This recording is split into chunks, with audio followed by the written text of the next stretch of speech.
Hello दोस्तों, आपका बहुत बहुत स्वागत है एमबीसी नर्सिंग क्लासेस में। आज की वीडियो में हम बात करेंगे स्ट्रक्चर ऑफ मॉडल मेम्ब्रेन, यानी कि जो सेल मेम्ब्रेन होती है उसके जितने भी मॉडल बताए गए उसके स्ट्रक्चर को लेके कि उसकी स्ट्रक्चर किस तरीके से होती है। तो बहुत सारे साइंटिस्ट आए जिन्होंने अपने अपने मॉडल को प्रस्तुत किया और उसके बाद उन्होंने बताया कि सेल की जो मेम्ब्रेन होती है वो किस तरीके से इसका अरेंजमेंट होता है। इसके बारे में आज हम कंप्लीट बात करने वाले हैं और एक एक मॉडल को अपन डिटेल में पढ़ेंगे। उसके बाद हम उसकी जो कंपोजिशन है उसके बारे में बात करेंगे। तो चलिए दोस्तों, वीडियो को अपन स्टार्ट करते हैं। देखिए, सबसे पहले हम देखेंगे व्हाट इज़ प्लाज्मा मेम्ब्रेन, यानी कि प्लाज्मा मेम्ब्रेन क्या होती है। उसके बाद हम कई सारे मॉडल्स हैं जिसको पढ़ेंगे, जैसे कि फ्लूइड मोज़ेक मॉडल है जो कि मोस्ट एक्सेप्टेड मॉडल माना जाता है। उसके बाद सब पढ़ेंगे अपन सैंडविच मॉडल जो कि सबसे पहले दिया गया था, ठीक है। उसके बाद यूनिट मेम्ब्रेन मॉडल जो भी बीच में दिया गया था, और उसके बाद अपन इसके केमिकल कंपोजिशन के बारे में बात करेंगे। इस वीडियो में अपन कंप्लीट ये सारी चीज़ें पढ़ने वाले हैं। तो देखिए, सबसे पहले हमें ये समझना होगा कि प्लाज्मा मेम्ब्रेन होती क्या है। देखिए, हमारे यहाँ पर जो हमने सेल की बात की थी तो दो सेल हमने देखी थी, एक यूकैरियोटिक थी और एक प्रोकैरियोट थी। इसके अलावा एक प्लांट सेल होती है और एक कौन सी होती है, एनिमल सेल होती है, ठीक है। यदि हम एक टिपिकल सेल की बात करें तो सेल के बाहर की तरफ एक मोटी परत पाई जाती है जिसे अपन क्या कह देते हैं, सेल वॉल कह देते हैं। लेकिन यदि हम एनिमल सेल की बात करें तो एनिमल सेल में सेल वॉल बिल्कुल एब्सेंट होती है, यानी कि नहीं पाई जाती। तो जब एनिमल सेल की अपन बात करते हैं उसमें सबसे जो आउटर कवरिंग होती है वो क्या होती है, आपकी सेल मेम्ब्रेन होती है, ठीक है। इस सेल मेम्ब्रेन को ही क्या बोला जाता है, प्लाज्मा मेम्ब्रेन बोला जाता है, प्लाज्मा लेमा बोला जाता है, साइटोप्लाज्मिक मेम्ब्रेन भी बोला जाता है, ठीक है। देखिए, the outermost limit of a cell is composed of living और नॉन लिविंग मटेरियल और both it is called a plasma membrane, ठीक है। यानी कि आउटर मोस्ट सेल की कोई भी लिमिट है, आउटर मोस्ट लेयर है जो कि लिविंग या नॉन लिविंग मटेरियल से मिलकर बनी हुई हो सकती है, उससे अपन क्या कह देते हैं, प्लाज्मा मेम्ब्रेन कह देते हैं। प्लाज्मा मेम्ब्रेन को साइटोप्लाज्मिक मेम्ब्रेन, सेल मेम्ब्रेन या फिर प्लाज्मा लेमा भी कहा जाता है। The outer boundary of the cell is also called the plasma membrane, यानी कि जो आउटर मोस्ट बाउंड्री है उसे भी क्या कह देते हैं, अपन प्लाज्मा मेम्ब्रेन कह देते हैं। It is composed of 4 different type of molecule, यानी कि ये 4 विभिन्न प्रकार के जो मॉलिक्यूल्स हैं, अलग अलग मॉलिक्यूल से मिलकर बनी हुई होती है। उसमें कौन कौन से मॉलिक्यूल आते हैं, आपके फॉस्फोलिपिड्स आते हैं, कोलेस्टेरॉल आता है, प्रोटीन्स आते हैं, कार्बोहाइड्रेट्स आते हैं, ठीक है। इन चारों अलग अलग प्रकार के जो डिफरेंट सी मॉलिक्यूल्स हैं इनसे मिलकर आपकी क्या बनी हुई होती है, प्लाज्मा मेम्ब्रेन आपके मिलकर बनी हुई होती है। अब ये हमने प्लाज्मा मेम्ब्रेन के बारे में देखा। अब जब प्लाज्मा मेम्ब्रेन के स्ट्रक्चर के बारे में बात हुई, लोगों ने पूछा कि भाई प्लाज्मा मेम्ब्रेन है, बात ठीक है आपकी, लेकिन वो किस तरीके से अरेंज होती है, क्या उसका स्ट्रक्चर होता है, उसके बारे में बताइए। तो कई सारे साइंटिस्टों ने जब इस पर खोज करना स्टार्ट किया तो खोज करने के बाद कई सारे साइंटिस्ट अपनी अपनी थ्योरीज लेके आए और उन्होंने अपने अपने मॉडल के द्वारा उसको एक्सप्लेन करने की कोशिश की। उनमें जो मेन आते हैं आपके मॉडल वो नाम नीचे लिखे हुए हैं, कौन कौन से देखिए, fluid mosaic model, sandwich model और यूनिट मेम्ब्रेन मॉडल। सबसे पहले हम मॉडल की बात करते हैं तो सबसे पहले मॉडल आया वो सैंडविच मॉडल था, जो कि किसने दिया था, डेनियल और डेप्सन ने 1930 के अंदर, ठीक है। इन्होंने सबसे पहले बताया था प्लाज्मा मेम्ब्रेन के स्ट्रक्चर के बारे में, इसके बारे में हम आगे बात करेंगे। उसके बाद आए रॉबर्टसन ने यूनिट मेम्ब्रेन मॉडल के बारे में बताया इन्होंने कि किस तरीके से जो सेल मेम्ब्रेन है वो एक इकाई के रूप में, यानी एक यूनिट के रूप में पाई जाती है, ठीक है। इसके बाद इन मॉडल में कई सारी कमियां थी, ठीक है, ये ठीक प्रकार से उसको नहीं बता पाए। लेकिन जैसे जैसे आगे डिस्कवरी होने लगी तो उसके बाद एक मोस्ट एक्सेप्टेड मॉडल आया फ्लूइड मोज़ेक मॉडल, जिसको दिया सिंगर और निकोलसन ने 1972 के अंदर। ये मोस्ट एक्सेप्टेड मॉडल क्यों माना जाता है, क्योंकि इसमें कोई भी कमी नहीं थी और आज तक ये चला आ रहा है, यानी इसको सबसे ज़्यादा मान्यता दी गई थी, ठीक है। चलिए, अब सबसे पहले अपन पहले मॉडल की बात करते हैं, यानी सैंडविच मॉडल की अपन बात कर लेते हैं कि सैंडविच मॉडल क्या था।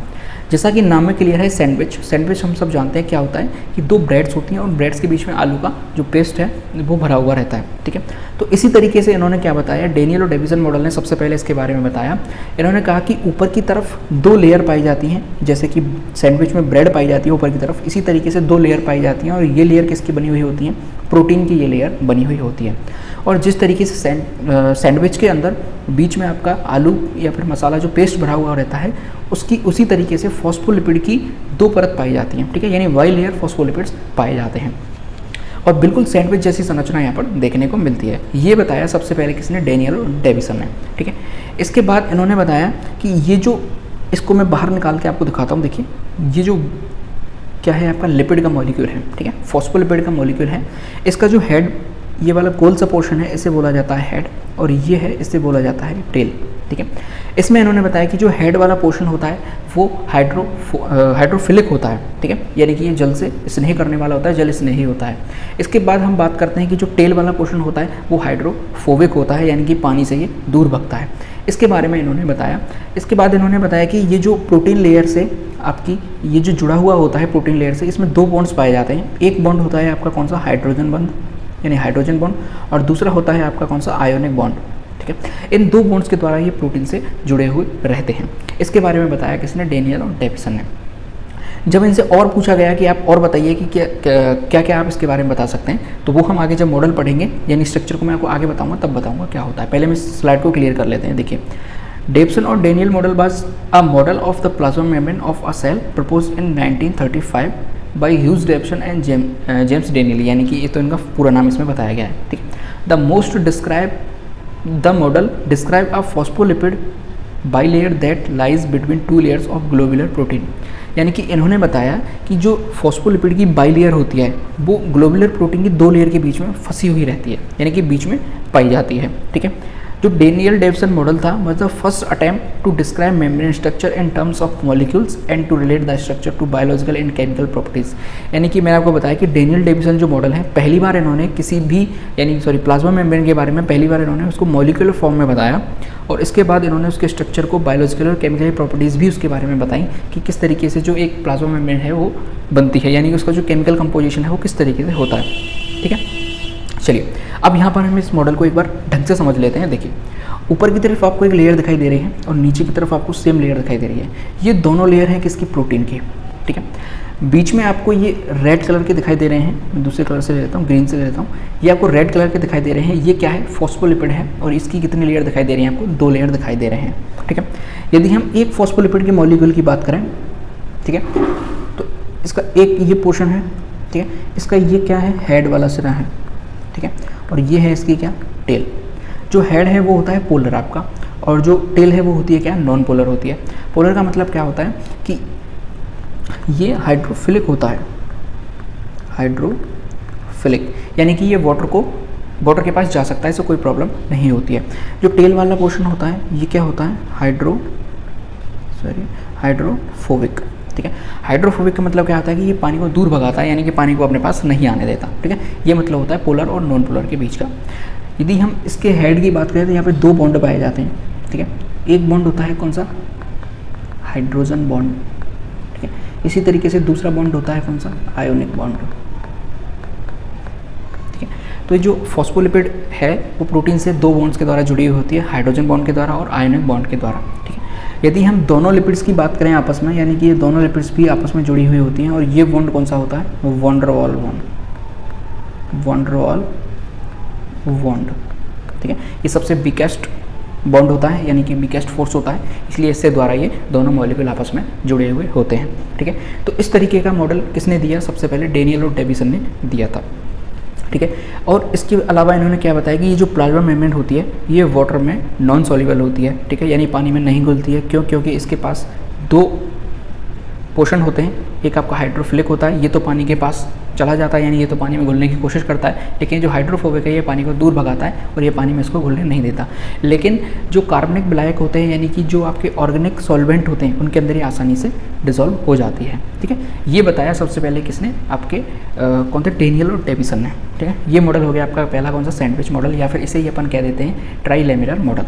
ठीक है, चलिए अब देखिए क्या है कि according to the bimolecular model of Daniel Davson plasma membrane, the polar hydrophilic head of phospholipid are oriented toward the protein layer forming a hydrophilic zone. यानी कि मैंने आपको बताया कि ये जो शिरा है, इसका हेड वाला पोर्शन है, ये प्रोटीन से अटैच रहता है।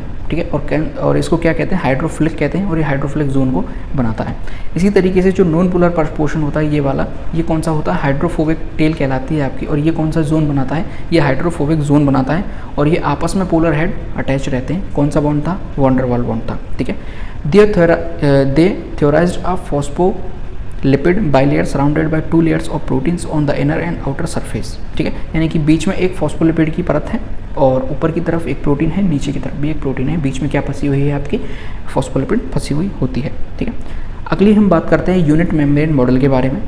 यूनिट मेम्ब्रेन मॉडल था वो सबसे पहले रॉबर्टसन ने दिया, और 1959 के अंदर इन्होंने इसको प्रपोज किया। ठीक है, और ये भी most accepted and widely used था ये जो मॉडल था। ठीक है, इस मॉडल के अकॉर्डिंग क्या था कि प्लाज्मा मेम्ब्रेन की जो थिकनेस थी उसके बारे में इन्होंने बताया, बाकी कुछ भी नया नहीं था इसके अंदर। जब इनसे लोगों ने पूछा कि आप नया क्या लेके आए हैं, तो इन्होंने बताया कि देखिए जो सैंडविच मॉडल था उसमें जो सारी चीज़ें थी वो बिल्कुल एकदम सही थी, लेकिन उन्होंने उसकी थिकनेस नहीं बताई। तो मैं उसकी थिकनेस आपको एक बार बताना चाहता हूँ। तो इन्होंने इसकी जो थिकनेस बताई वो 75 एंगस्ट्रॉम के आसपास इन्होंने बताया कि जो टोटल प्लाज्मा मेम्ब्रेन की मोटाई होती है, थिकनेस होती है, वो 75 एंगस्ट्रॉम होती है। ठीक है, इसके बाद इन्होंने बताया कि जो आउटर लेयर होती हैं, प्रोटीन की जो आउटर लेयर होती हैं वो कितनी होती है, 20 एंगस्ट्रॉम होती हैं। और बीच में जो बाई लेयर पाई जाती है फॉस्फोलिपिड की, उसकी मोटाई होती है लगभग 35 एंगस्ट्रॉम। ठीक है, तो आप जोड़ लीजिए, ऊपर की तरफ 20 एंगस्ट्रॉम, ये 20 एंगस्ट्रॉम, ठीक है, ये 20 एंगस्ट्रॉम, और बीच में थी आपकी कौन सी, फॉस्फोलिपिड की लेयर, ये कितनी थी, 35 एंगस्ट्रॉम। टोटल करेंगे तो कितना आएगा, 75 एंगस्ट्रॉम, यानी कि टोटल थिकनेस इसकी कितनी बताई इन्होंने, 75 एंगस्ट्रॉम बताई। ठीक है, actually the lipid layer is compose of 2 phospholipid layer which are so closely arrange that they appear to be a single layer when viewed from the top. इन्होंने क्या बताया कि ये जो फॉस्फोलिपिड है और जो प्रोटीन की लेयर है, ये आपस में इतनी क्लोजली अरेंज रहती हैं कि ऊपर से देखने पर एक सिंगल लेयर की तरह दिखाई देती है, इसलिए इसे क्या कहा जाता है, यूनिट मेम्ब्रेन मॉडल कहा जाता है। ठीक है, इसके अलावा और क्या बताया इन्होंने बताया कि जो प्लाज्मा जो मेम्ब्रेन होती है उसका जो कंपोजिशन होता है, जितनी भी लिविंग सेल है उन सब में एक जैसा होता है, यानी कि यूनिट होता है, एक कॉमन तरीके से उसका जो कंपोजिशन है वो होता है। ये बताया किसने, रॉबर्टसन ने। ठीक है, तो रॉबर्टसन का मॉडल कुछ इस तरीके का था। देखिए, ऊपर की तरफ ग्लाइकोप्रोटीन है, ठीक है, और ये भी क्या है, प्रोटीन है। इसकी थिकनेस कितनी बताई है इन्होंने, 20 एंगस्ट्रॉम, इसकी थिकनेस 20 एंगस्ट्रॉम, और ये जो बाइलिपिड लेयर है इसकी थिकनेस कितनी है, 35 एंगस्ट्रॉम। यदि हम इसका टोटल करेंगे 35 एंगस्ट्रॉम, कितना आ जाएगा, ये 75 एंगस्ट्रॉम इसका इन्होंने बताया रॉबर्टसन मॉडल ने। ठीक है, चलिए अब जो सबसे मोस्ट एक्सेप्टेड मॉडल आया है जिसे कहते हैं अपन फ्लोड मोज़ेक मॉडल, इसके बारे में अपन बात करते हैं कि फ्लोड मोज़ेक मॉडल था क्या। तो फ्लोड मोज़ेक मॉडल जो सबसे मोस्ट एक्सेप्टेड मॉडल माना जाता है वो सिंगर और निकोलसन ने दिया 1972 के अंदर। ठीक है, इन्होंने क्या बताया कि जो भी चीज़ें पिछले मॉडल्स में बताई गई हैं वो सारी चीज़ें ठीक है, लेकिन उन्होंने एक गड़बड़ी कर दी कि प्रोटीन जो आप एक लेयर के रूप में बता रहे हैं वो लेयर के रूप में नहीं पाई जाती, छोटे छोटे पीसेस के रूप में प्रोटीन पाई जाती है, और कई रूपों में यानी अलग अलग प्रकार की जो प्रोटीन है वो पाई जाती है। ठीक है, तो इन्होंने क्या बताया, it also shows 2 layers of lipids and protein each, कोई बड़ी बात नहीं बताई, but according to it the protein layers have 2 types of molecules, some molecules enter deeply layers and are called intrinsic proteins, they are cannot be easily separated. यानी इन्होंने क्या बताया कि कुछ प्रोटीन के जो मॉलिक्यूल ऐसे होते हैं जो बाइलिपिड बताई थी आपको, फॉस्फोलिपिड की जो लेयर थी उसके अंदर धसे हुए रहते हैं। ठीक है, धसे हुए रहते हैं, उन्हें क्या कहा जाता है, इंट्रिंसिक प्रोटीन कहा जाता है, और उन्हें अपन आसानी से सेपरेट नहीं कर सकते। ठीक है, पहली चीज़ तो इन्होंने ये बताई। दूसरी इन्होंने क्या बताया, second type of protein molecule which do not enter deeply into the lipid layer but remain attached to the their surface only are called extrinsic protein. यानी कि कुछ प्रोटीन के मॉलिक्यूल ऐसे होते हैं जो बाहर की तरफ ही पाए जाते हैं, यानी अंदर उसमें धसे हुए नहीं होते हैं, उसे अपन क्या कहते हैं, एक्सट्रिंसिक प्रोटीन कह देते हैं, और इन्हें अपन आसानी से सेपरेट कर सकते हैं। ठीक है, इट्स विस्कोसिटी और फ्लूइडिटी लाइक ऑयल। ठीक है, यानी कि इनमें विस्कोसिटी पाई जाती है और इनमें बहने का गुण पाया जाता है। यानी कि जब इस मॉडल के बारे में इन्होंने पूछा गया कि आप इसके बारे में थोड़ा डीपली बताइए, तो इन्होंने क्या बताया कि एक तरीके से एक समुद्र है, किसका, फॉस्फोलिपिड का। ठीक है, फॉस्फोबाइलिपिड लेयर का एक समुद्र है, उसके अंदर छोटे छोटे प्रोटीन के पीसेज आपके तैर रहे हैं, कुछ इस तरीके से इन्होंने इसको डिस्क्राइब किया था। ठीक है, यहाँ पे मैं आपको क्लियरली इस इमेज के द्वारा समझाने की कोशिश करूँगा कि क्या होता है। देखिए, हमने देखा कि प्रोटीन की परत ऊपर की तरफ पाई जाती है पिछले मॉडल्स में, लेकिन इन्होंने बताया कि एक परत के रूप में, यानी एक लेयर के रूप में प्रोटीन नहीं पाई जाती, छोटे छोटे अलग अलग प्रकार के पीसेज के रूप में प्रोटीन पाई जाती है। तो देखिए, जो कुछ प्रोटीन्स हमें बाहर की तरफ दिखाई दे रही हैं, यहाँ से अपन स्टार्ट करते हैं, ये कौन सी होती हैं, ग्लोबुलर प्रोटीन होती हैं, और ये अंदर की तरफ धसी हुई नहीं होती हैं। ठीक है, नॉर्मल ऊपर सरफेस की तरफ ये प्रोटीन पाई जाती हैं। ये ग्लोबुलर प्रोटीन है, यदि इसके ऊपर ग्लूकोज का अणु यानी कि कार्बोहाइड्रेट जुड़ जाता है तो इसे अपन क्या कह देते हैं, ग्लाइकोप्रोटीन कह देते हैं। ठीक है, इसी तरीके से लिपिड के ऊपर यदि कार्बोहाइड्रेट अणु आकर जुड़ जाते हैं, मॉलिक्यूल आकर जुड़ जाते हैं, तो इसे अपन क्या कह देते हैं, ग्लाइकोलिपिड कह देते हैं। ठीक है, इसके अलावा कार्बोहाइड्रेट भी इसमें पाया जाता है। ठीक है, कुछ प्रोटीन ऐसे होते हैं जो हेलिक्स के रूप में पाए जाते हैं, जिसे अपन क्या कह देते हैं, अल्फा हेलिक्स प्रोटीन कह देते हैं। अब जो बात करते हैं, अपन ने जो बात की थी इंट्रिंसिक प्रोटीन और एक्सट्रिंसिक प्रोटीन के बारे में, तो ये जो ग्लोबुलर प्रोटीन पाई जा रही है इसे अपन कह देते हैं क्या, एक्सट्रिंसिक प्रोटीन। ठीक है। और एक्सट्रिंसिक प्रोटीन का मतलब इन्हें अपन सरफेस पर ये पाए जा रहे हैं और इन्हें अपन बड़ी आसानी से सेपरेट कर सकते हैं। और एक्सेंट्रिक जो प्रोटीन होती है ये कुल प्रोटीन का 30% जो पार्ट है उसको बनाती है। ये बहुत लूजली बाइंडेड होती है, ठीक है। और ये बहुत ज़्यादा एंजाइमेटिक एक्टिव होती है, यानी कि बहुत आसानी से एंजाइम से जो है रिएक्शन कर लेती है और आसानी से इसको सेपरेट अपन कर सकते हैं। लेकिन और इसी को अपन ग्लोबुलर प्रोटीन को ही एक नाम देते हैं क्या, पेरिफेरल प्रोटीन, यानी कि परिधि की तरफ, पेरिफेरी की तरफ जो पाई जा रही है उसे अपन पेरिफेरल प्रोटीन भी कह देते हैं। लेकिन जो प्रोटीन इंट्रिंसिक प्रकार की होती है जिसे इंटीग्रल प्रोटीन भी कह देते हैं, वो अंदर की तरफ धसी हुई रहती है, ठीक है। ये टोटल प्रोटीन का 70% पोर्शन बनाती हैं। ये टाइटली बॉन्डेड होती हैं, ठीक है, और कम एंजाइमिक एक्टिव होती हैं, यानी कि आसानी से एंजाइम से रिएक्शन नहीं करती हैं और इनको सेपरेट करना बिल्कुल भी ईजिली नहीं होता है। ये मैंने पिछले स्लाइड में आपको बता दिया था, ठीक है। लेकिन एक तीसरी प्रकार के प्रोटीन के बारे में और इन्होंने बताया कि जो इंट्रिंसिक जो प्रोटीन होती हैं वो एक चैनल के रूप में भी कार्य करने लग जाती हैं, चैनल के रूप में ट्रांसफ़र हो जाती हैं। और वो चैनल क्या करते हैं, कोई भी मॉलिक्यूल यदि अंदर से बाहर आता है या बाहर से अंदर जाता है तो इन्हीं प्रोटीन के द्वारा अंदर या बाहर जा सकता है और कोई भी रास्ता उसके पास नहीं होता है। ये चैनल प्रोटीन की प्रेजेंस के कारण ही जो प्लाज्मा मेम्ब्रेन है, इस प्लाज्मा मेम्ब्रेन को सेलेक्टिवली परमिएबल मेम्ब्रेन भी कहा जाता है, ठीक है। इसके अलावा इसमें कोलेस्ट्रॉल भी पाया जाता है। ये हम किस में बात करेंगे, इसके केमिकल कंपोजिशन के में बात करेंगे। तो यहाँ तक हमने सारे मॉडल्स को आई होप कंप्लीट कर लिया कि सब मॉडल्स को मैंने आपको बता दिया एक एक सबके बारे में। सबसे पहले हमने सैंडविच मॉडल को देखा, 2 सैंडविच के रूप में जिस तरीके से सैंडविच होती है उसमें के रूप में पाई जाती है।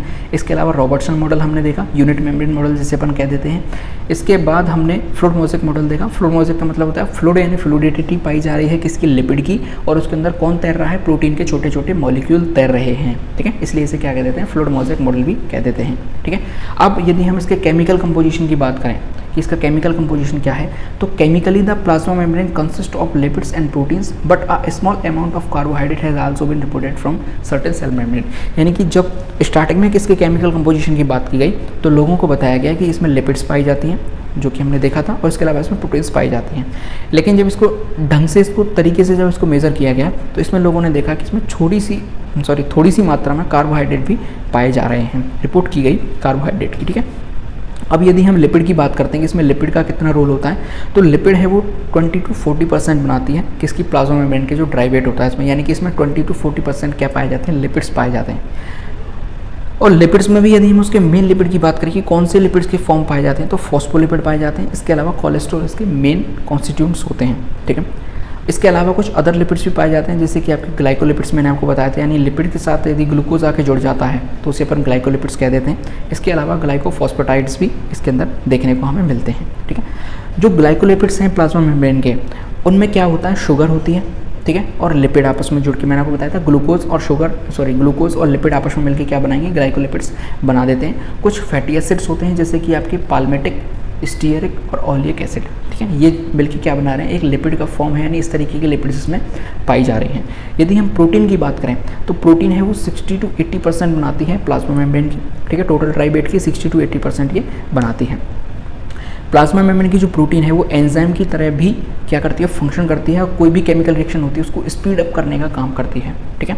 Act as receptors for specific molecule और transport material across the cell membrane. मैंने अभी आपको बताया कि चैनल प्रोटीन जो पाई जा रही थी, देखिए पीछे ये देखिए, ये जो चैनल प्रोटीन्स हैं ये किस तरीके से काम करती हैं, बिल्कुल एंजाइम की तरह काम करती हैं और आसानी से कोई भी मटेरियल को ट्रांसपोर्ट करने में हेल्प करती हैं, और कोई भी केमिकल रिएक्शन होती है तो उसको स्पीड अप करने का भी ये काम करती हैं। ये प्रोटीन का काम होता है। प्रोटीन है वो किससे मेडअप होती है, आप सब जानते हैं, अमीनो एसिड्स के जो नंबर्स हैं, अमीनो एसिड्स मिलके आपस में क्या बनाते हैं, पेप्टाइड बंध के द्वारा क्या बनाते हैं, प्रोटीन्स बनाते हैं, ठीक है। इसके अलावा जो 2 मोस्ट इंपॉर्टेंट फंक्शन है प्रोटीन की क्या है, the help in movement of molecule of substance across the membrane, यानी कि मॉलिक्यूल है कोई भी सब्सटेंस को उसको मेम्ब्रेन से अक्रॉस कराने का काम करते हैं, मूवमेंट कराने का काम करती हैं, चैनल प्रोटीन करती हैं ये काम, ठीक है। They help in different enzymatic activity of the membrane, यानी एंजाइमेटिक जितनी भी एक्टिविटीज़ होती हैं उनमें ये क्या करती हैं, हेल्प करती हैं, ठीक। अब जो थोड़ा सा जो कार्बोहाइड्रेट के बारे में बताना चाह रहा था उसके बारे में सुनिए। The presence of carbohydrates in plasma membrane was suggested by Bell, यानी कि 1962 के अंदर बेल ने सबसे पहले बताया कि भाई थोड़ा सा कार्बोहाइड्रेट भी उसके अंदर पाया जाता है, ठीक है। पहले कार्बोहाइड्रेट को बिल्कुल नेग्लेक्ट कर दिया जाता था, लेकिन कार्बोहाइड्रेट में पॉलीसैकेराइड पाए जाते हैं, ठीक है, पॉलीसैकेराइड कार्बोहाइड्रेट पाए जाते हैं। जो मोस्ट कॉमन कार्बोहाइड्रेट्स में कौन कौन से, हेक्सोज हो गया आपका, हेक्सो एमाइन हो गया, फ्यूकोज हो गया एंड सिएलिक एसिड हो गया। ये कार्बोहाइड्रेट्स में क्या पाए जाते हैं, बहुत थोड़ी सी मात्रा में ये पाए जाते हैं, ठीक है। तो इस तरीके से अपन ने केमिकल जो कंपोजिशन है प्लाज्मा मेम्ब्रेन का, इसके बारे में अपन ने कंप्लीट बात कर ली। एक चीज़ मैं आपको इंपॉर्टेंट यहाँ बताना चाह रहा था कि देखिए, भले ही जो प्रोटीन है वो 60 to 80% बना रही है किसका, प्लाज्मा मेम्ब्रेन का, लेकिन यदि हम इसके मेजर बात करें कंपोनेंट की, यानी कि सबसे ज़्यादा मात्रा में कौन सा पाया जाएगा, तो वहाँ पे आपको किस पे टिक लगाना है, लिपिड पे टिक लगाना है। भले ही ये 20 to 40% बना रहा है इसका, लेकिन इसका जो मेन कंपोनेंट्स होता है वो मेन कंपोनेंट्स कौन होता है, लिपिड होता है। क्यों? क्योंकि हमने देखा था कि भाई जिसकी मात्रा ज़्यादा है, लिपिड की मात्रा ज़्यादा है, ठीक है, उसी में तो प्रोटीन्स तैरेंगे। तैरने का मतलब क्या है, यदि हम समुद्र में किसी चीज़ को तैरा रहे हैं तो समुद्र में पानी की मात्रा ज़्यादा है, उसमें कोई जहाज़ है या कोई शिप है वो तैरता है, ठीक है। तो इस तरीके से भले ही 20 to 40% बना रहा है, लेकिन मात्रा किसकी ज़्यादा है, वो लिपिड्स की मात्रा ज़्यादा होती है। इस तरीके से आज के लेक्चर में हमने क्या क्या कंप्लीट किया, जो जितने भी प्लाज्मा मेम्ब्रेन के मॉडल्स होते हैं उनके बारे में अपन ने बात की। उसके अलावा हमने जो प्लाज्मा मेम्ब्रेन के जो केमिकल कंपोजिशन है उसके बारे में बात की। आगे जब बायोकेमिस्ट्री अपन स्टार्ट करेंगे उसमें मैं आपको सारी चीज़ें बताऊँगा, लिपिड्स होती हैं कितने प्रकार की लिपिड्स होती हैं, प्रोटीन किस तरीके से बनती है, उसका डाइजेशन या फिर उनका मेटाबॉलिज्म किस तरीके से होता है, वो सारी चीज़ें अपन कवर अप करने वाले हैं, ठीक है। तो आज की वीडियो में सिर्फ इतना ही। अगर आपको वीडियो अच्छा लगा है तो लाइक जरूर करें, चैनल को सब्सक्राइब जरूर कर लें, दोस्तों के साथ शेयर करें। किसी अदर वीडियो पे अदर टॉपिक पे आपको वीडियो चाहिए तो कमेंट बॉक्स में जरूर लिखें, उस पर आपको वीडियो मिल जाएगी। बाकी देश से प्यार करें, माता पिता से प्यार करें। जय हिंद।